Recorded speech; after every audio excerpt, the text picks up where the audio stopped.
दीनदयाल उपाध्याय अपनी पत्नी कलावती के साथ सीतापुर गांव में रहते हैं। दीनदयाल उपाध्याय पंडिताई का कार्य किया करते हैं, अर्थात पूजा पाठ, कथा हवन इत्यादि करके अपना गुजर बसर करते हैं।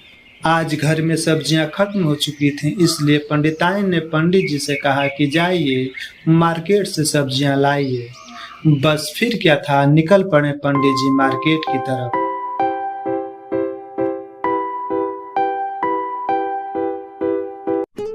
और हरिया भाई, क्या हाल चाल है? सब बढ़िया है ना? हाँ पंडित जी, सब बढ़िया है, सब अच्छा है, उस ऊपर वाले की कृपा है सब।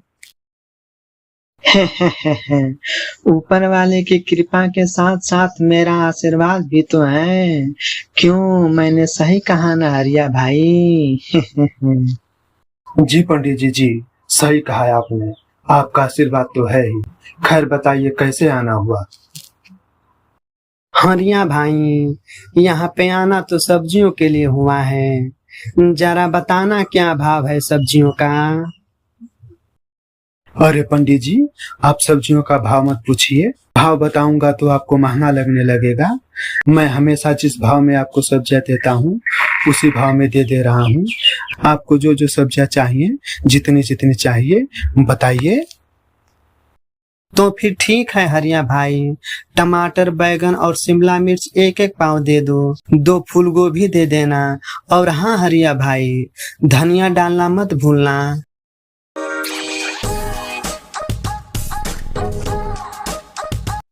सब्जी लेने के बाद दुकानदार को पैसे देकर पंडित जी मुड़े ही थे कि उनकी दृष्टि सामने रेस्टोरेंट पे बैठे विष्णु पर पड़ी। विष्णु रेस्टोरेंट पे बैठकर पेप्सी पी रहा था। विष्णु को पेप्सी पीता देख पंडित जी ललचा गए, उनके मुंह में पानी आ गया, उनसे रहा नहीं गया और बिना देर किए पहुंच गए विष्णु के पास। अरे बेटा विष्णु, पेप्सी पी रहे हो अकेले अकेले? पियो पियो, गर्मी का मौसम है।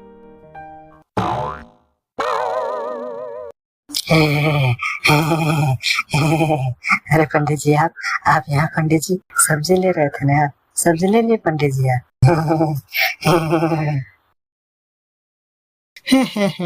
हाँ बेटा विष्णु, सब्जी तो ले लिया मैंने, तुमको देखा तो सोचा आशीर्वाद देता चलूं, बस इसीलिए आ गए यहाँ पे। अरे पंडित जी, आशीर्वाद का क्या करूंगा मैं? देना ही है तो 100 रुपए दे दीजिए। 100 अरे वो, हाँ हाँ याद आया, पंडिताइन इंतजार कर रही होगी सब्जी बनाने के लिए, मैं चलता हूँ।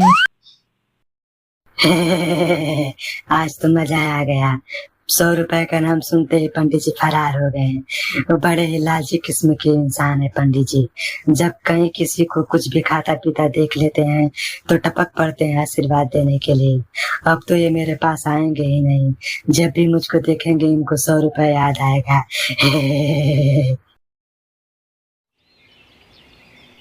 पंडित जी रेस्टोरेंट से सीधे अपने घर को पहुंचे। पंडिताइन खाना पका रही थी। राम राम राम राम राम, बड़ा ही खराब समय चल रहा है ये, घोर कलयुग चल रहा है ये, अति घोर कलयुग चल रहा है ये। आजकल पंडितों की कोई इज्जत ही नहीं है। और ये आजकल के बच्चे तो बड़े ही खराब नस्ल के पैदा हो रहे हैं। वो मुरलीधर का बच्चा विष्णु अपने आप को क्या समझता है? अगर वो मुझको पेप्सी पिला देता तो उसका क्या बिगड़ जाता? अरे भाग्यवान, पानी लाना।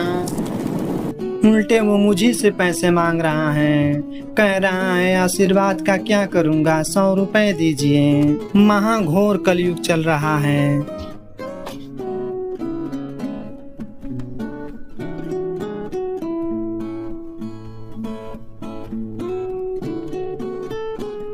आपसे चुप नहीं रहा जाता है, बड़बड़ बड़बड़ करते रहते हो। लो पकड़ो।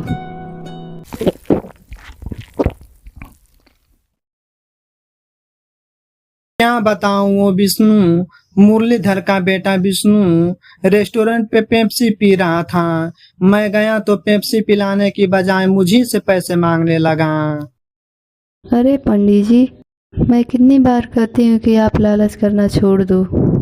लालच के चलते बहुत दुखी रहते हो आप, लेकिन आप सुनते कहाँ हो मेरी। मैं तो समझाते समझाते एकदम थक गई हूँ। सब्जियाँ लाए हो कि नहीं लाए हो? अरे हाँ भाग्यवान, वो रहे सब्जियां, जाओ ले लो।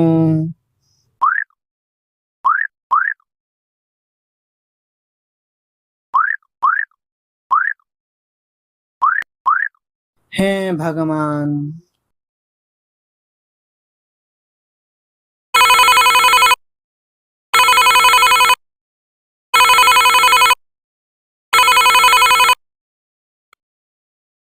हाँ जजमान, बताइए क्या बात है।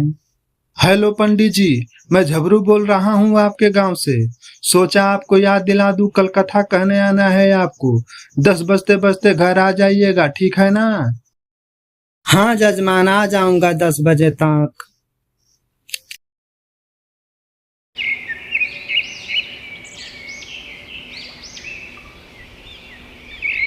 अगली सुबह 10 बजते बजते पंडित जी झबरू के घर कथा कहने पहुंचे। ओम ओम ओम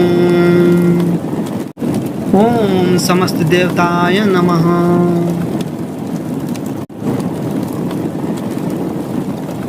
कथा समाप्त होने के बाद तो फिर ठीक है पंडित जी, 101 की जगह मैं आपको 251 रुपए दे रहा हूँ। अब तो खुश है ना?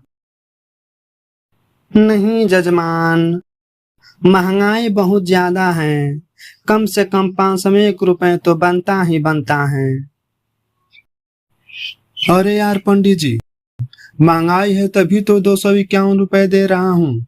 ज्यादा लालच मत कीजिए, रख लीजिए।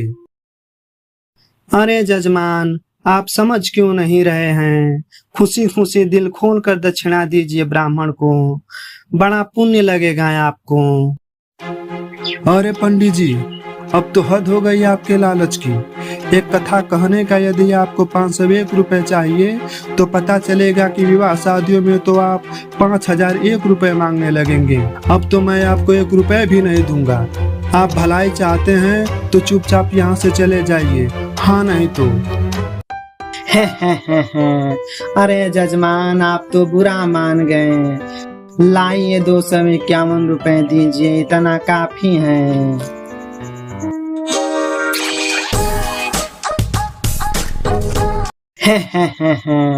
अच्छा जजमान, तो फिर मैं चलता हूँ।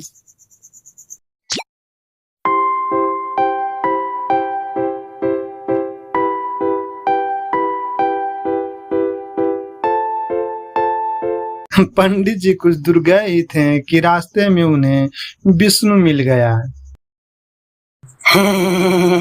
अरे पंडित जी, कथा में कुछ फल तो मिला ही होगा, 2-4 फल मुझको भी दे दीजिए ना। अरे बेटा विष्णु, तुमको बता दे रहा हूँ कि ब्राह्मण की दक्षिणा नहीं खानी चाहिए। बहुत बहुत बहुत पाप लगता है। हाँ। अरे पंडित जी, आप लालच करते हैं तो पुण्य, और मैं आपकी दक्षिणा खा लूंगा तो पाप लगेगा। भला कैसे? मैं लालच करता हूँ? तुम्हारा मतलब है कि मैं एक लालची पंडित हूँ? तुमने मुझको लालची कैसे कह दिया, बताओ? मैं क्या, आपको तो पूरा का पूरा गांव लालची पंडित कहता है। मशहूर हो गए हैं आप। आपकी लालच से तंग आकर सभी गांव वाले आपको छोड़ देना चाहते हैं। हाँ, राम राम राम राम। लगता है कि लालच त्यागने में ही अब भलाई है।